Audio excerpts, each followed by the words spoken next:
aquí en la Universidad Nacional de Jaén en 2020. En 2019 comencé a trabajar acá. Yo ya venía de profesor Renacid siendo docente en la Universidad Agraria. Lo perdí aquí en agosto porque me cambié de categoría y me pasé a una nueva universidad, pero en el 2020 nuevamente retomé a la categoría de profesor investigador. Este es el pantallazo de la calificación Renacid que tengo, ¿no? Y bueno, yo creo que el trabajo de un investigador siempre tiene un soporte en la gente que está trabajando o con las personas que uno inició. Yo recuerdo mucho las conversaciones que tuve con Rodolfo Vázquez en mis inicios como botánico, ¿no? Él fue el hombre que me enseñó a apasionarme por las plantas. Me enamoré de las plantas por las conversaciones que tuve con él, ¿no? Y bueno, después con Isidoro Sánchez, que fue mi orientador de pregrado, él nunca me puso una condición, ¿no? Siempre le decía, profesor, ¿se puede hacer eso? Hazlo, hazlo, hazlo. Y me daba todas las opciones para seguir avanzando, nunca me restringió, ¿no? Claro, ese esfuerzo que yo hice en el pregrado fue tan fuerte que me pasé 2 años haciendo la tesis, ¿no? En la alta montaña, en el páramo. Pero yo creo que me sirvió un montón porque gracias a ese esfuerzo de trabajo en campo y esfuerzo intelectual que hice en ese tiempo, la maestría fue como una cosa muy sencilla para mí, ¿no? Y después he tenido la suerte de trabajar con gente valiosa, ¿no? Carlos Reynel es quizás el profesor, yo no encuentro un docente que esté a la par en Perú, acá, no. Él está en otro nivel, ¿no? Yo tuve la suerte de trabajar con él durante casi 15 años, ¿no? Y bueno, ha influenciado también en mi trabajo, ¿no? Positivamente, en trabajos de escrita científica sobre todo, y también en ayudarme a impulsar ese trabajo de parcelas permanentes que él empezó en el año 2003 en Selva Central, ¿no? Y también trato de persuadirme a que se haga eso, ¿no? Pero bueno, es un trabajo que se viene haciendo ya hace bastante tiempo. Mario Tomaselo y Fidel Roig, los dos han sido mis orientadores de doctorado. Los dos son súper dinámicos en la escrita científica y sobre todo Fidel Roig muy severo en la revisión de los artículos que he escrito con él. Y creo que ahí ellos me han ayudado mucho, ¿no? Me han ayudado. Toby Pennington fue el que me apasionó y me enamoró de los bosques estacionalmente secos, tropicales, ¿no? Yo viajé mucho con él durante casi todo su año sabático por todo el Perú y ahí noté de que era importante estudiar los bosques estacionalmente secos porque la mayoría de los investigadores en el mundo estaban más orientados a la Amazonía, ¿no? Su esfuerzo de trabajo estaba orientado a la Amazonía, pero los bosques estacionalmente secos, que eran ricos también en plantas y sobre todo en niveles de diversidad, nadie los estaba estudiando. Entonces comencé a trabajar con él. Y Tina Sarkinen con Kyle Dexter fueron estudiantes de postdoctorado de él, ahora los dos son profesores en Edimburgo, y he trabajado con ellos también en algunas publicaciones y han sido muy severos en la corrección de los artículos, y creo que eso me ha ayudado a crecer como investigador y también a crecer en la escrita científica, ¿no?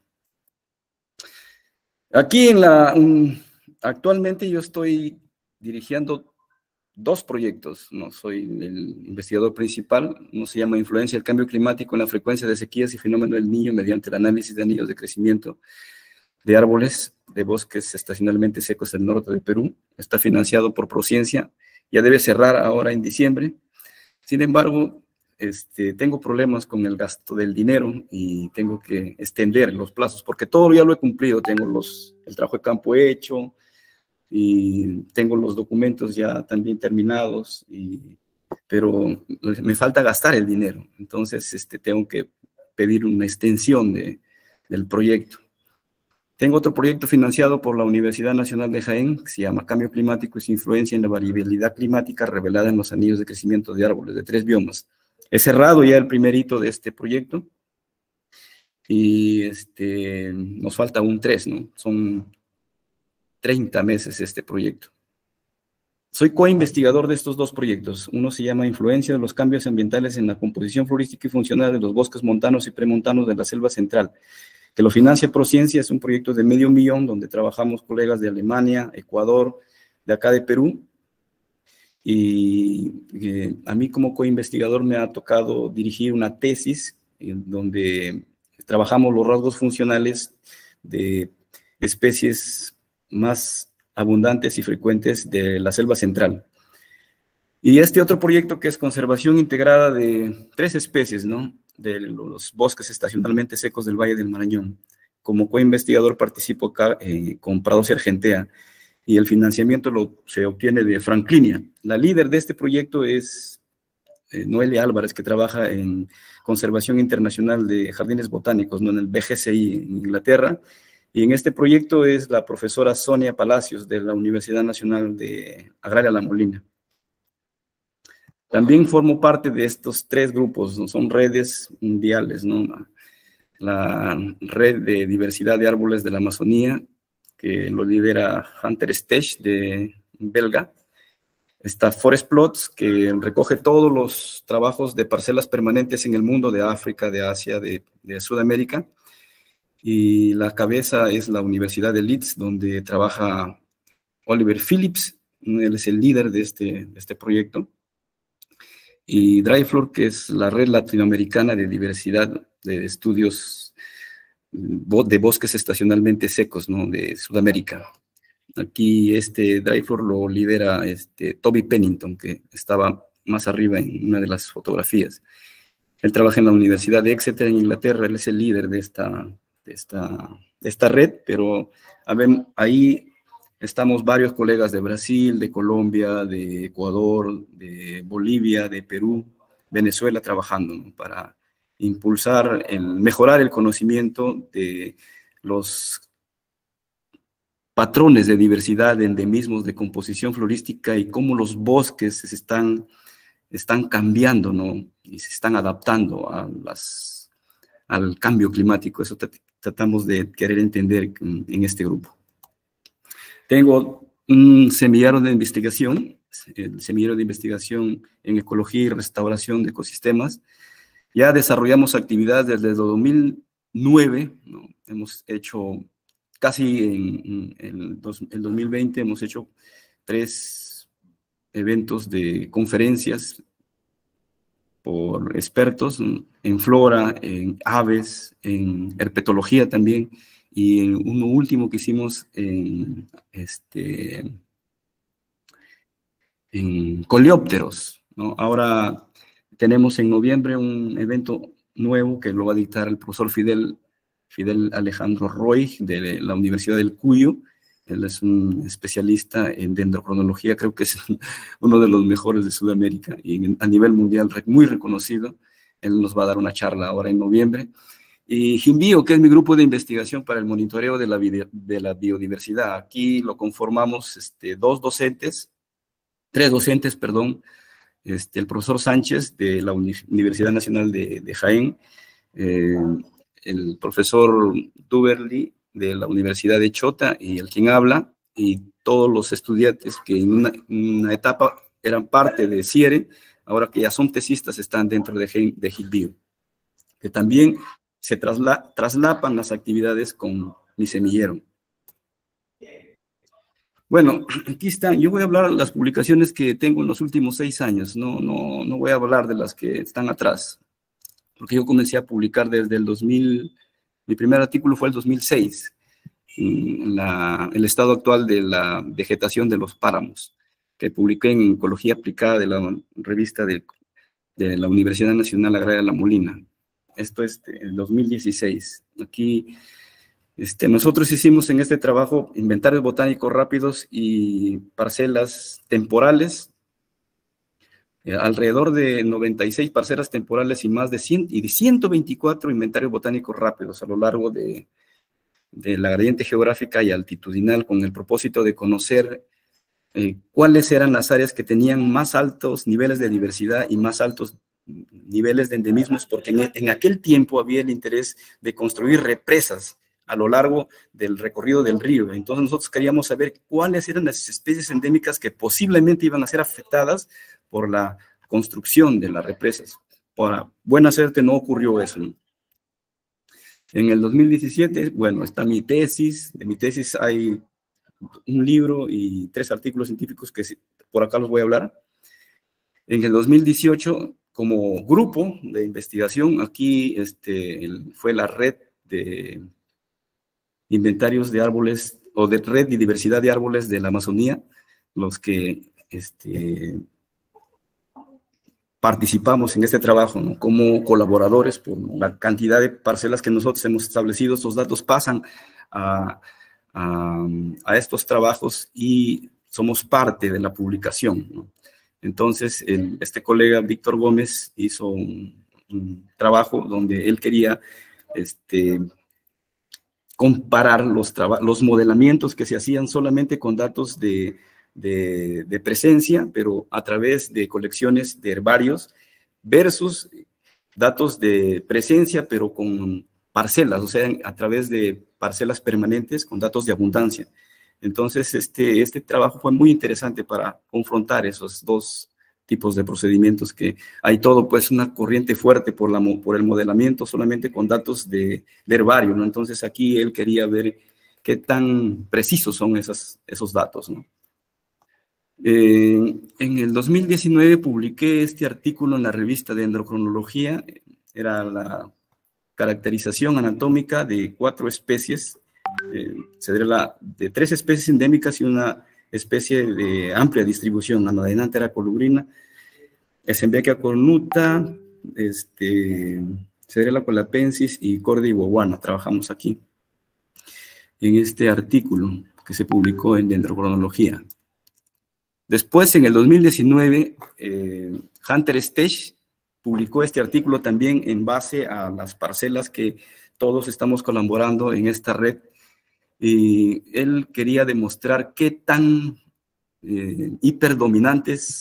especies hiperdominantes hay en la Amazonía. O sea, si es que tiene una característica en particular que estaba asociada a la hiperdominancia, ¿no? Y se demuestra aquí que principalmente las especies que tienen alta capacidad de rebrote y que están asociadas a ciertos tipos de micorrizas eran las que tenían esa capacidad de ser monodominantes y formar, digamos, espacios de bosque donde ellos solamente crecían como el más dominante, el más frecuente, el más abundante, ¿no?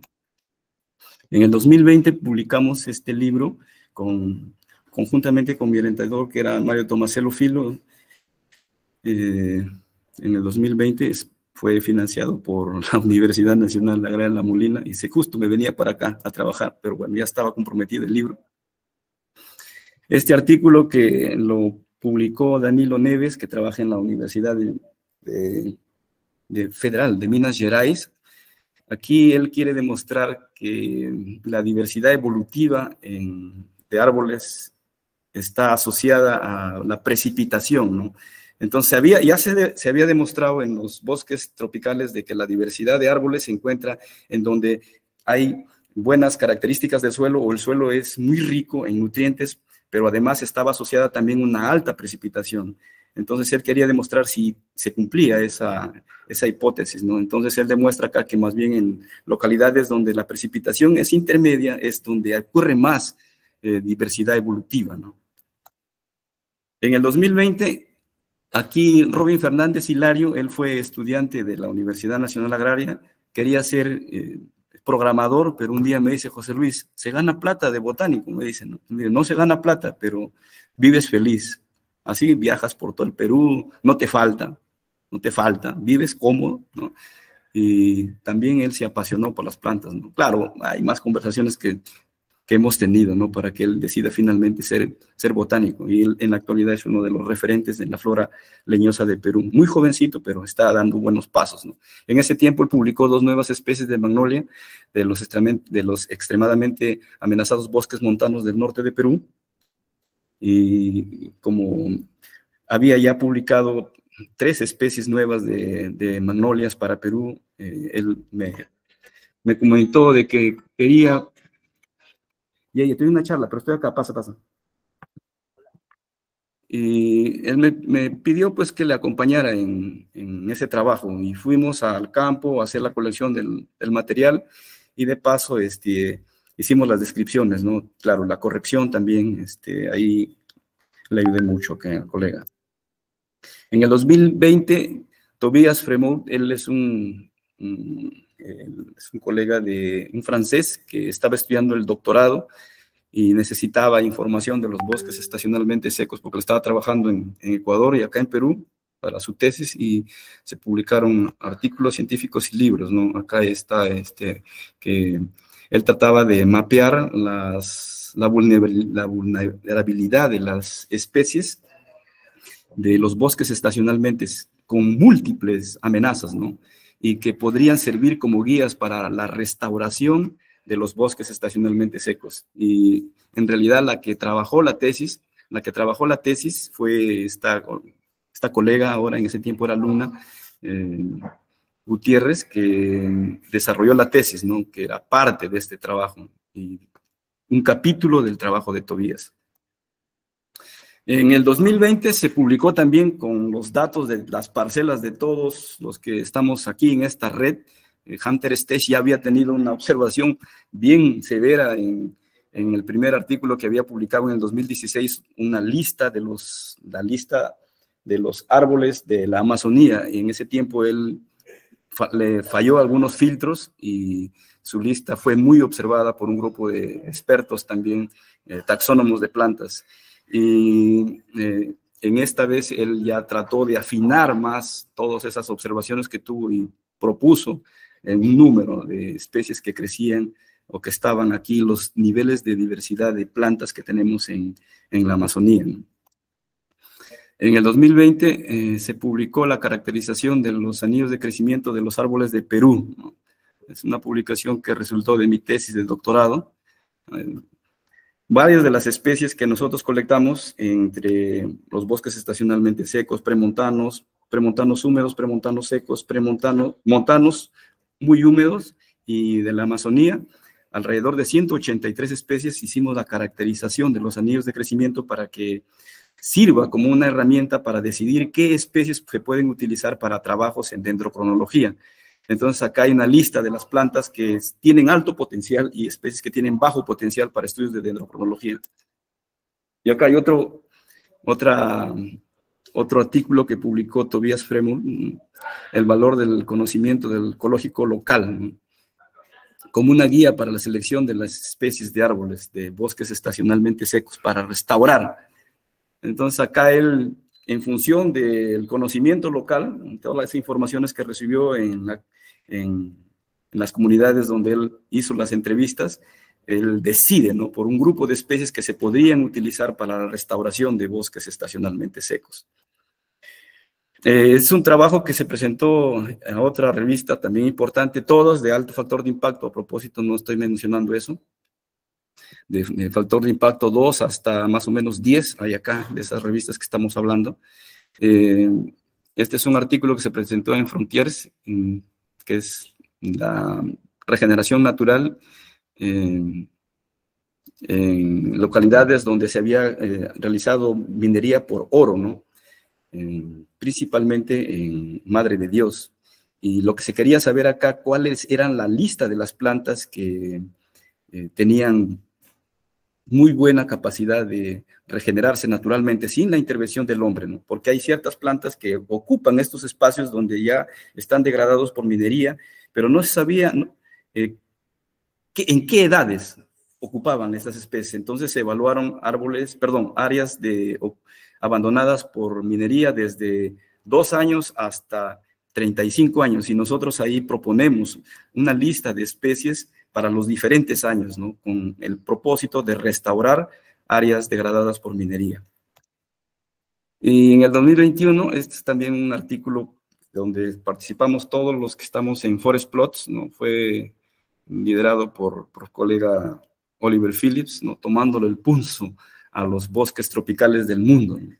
O sea, de toda la información que ya se había recogido hasta el 2021, él publica los datos de mortalidad de Asia, de Australia, del África, de Sudamérica, los datos de la cantidad de carbono que acumulan estos bosques, y también él habla de la necesidad de seguir instalando parcelas en el mundo, en las partes tropicales, y el soporte que tienen que recibir estos tipos de proyectos, y también las dificultades que pasamos en el trabajo de campo, ¿no? Entonces, un trabajo bien lindo que el colega mostró en 2021. Este último, ¿no?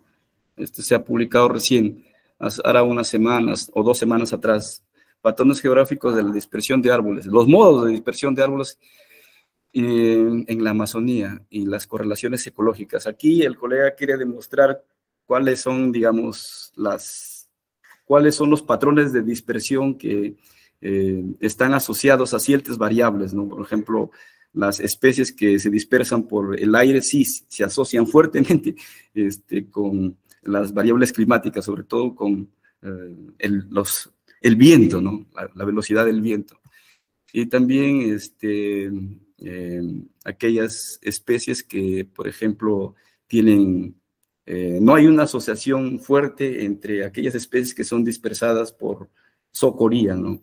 Ahí no hay una correlación fuerte en ninguna de las variables que él evalúa, ¿no? Sobre todo en la dispersión, por ejemplo, por cierto número de mamíferos o la forma de la dispersión del mamífero. Súper interesante este artículo que se ha publicado recientemente. Y este es el último que acaba también de publicarse. Ha sido aceptado ya en agosto, pero se ha publicado, ya está disponible en línea ahorita en noviembre, que es un trabajo de todo lo que se ha hecho hasta el 2021, ¿no?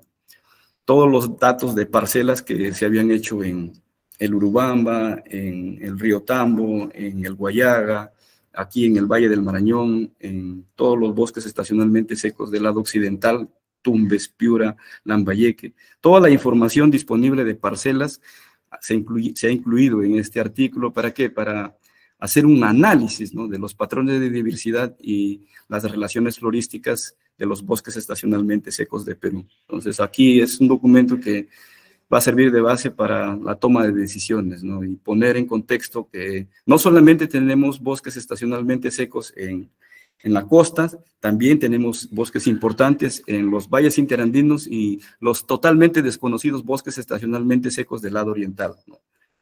Bueno, eso es lo que tengo. Gracias, doctor José Luis Marcelo Peña, por su exposición. Agradecido por dar a conocer la producción intelectual en los últimos 6 años. Continuamos entonces con el doctor Ernesto Hernández Martínez.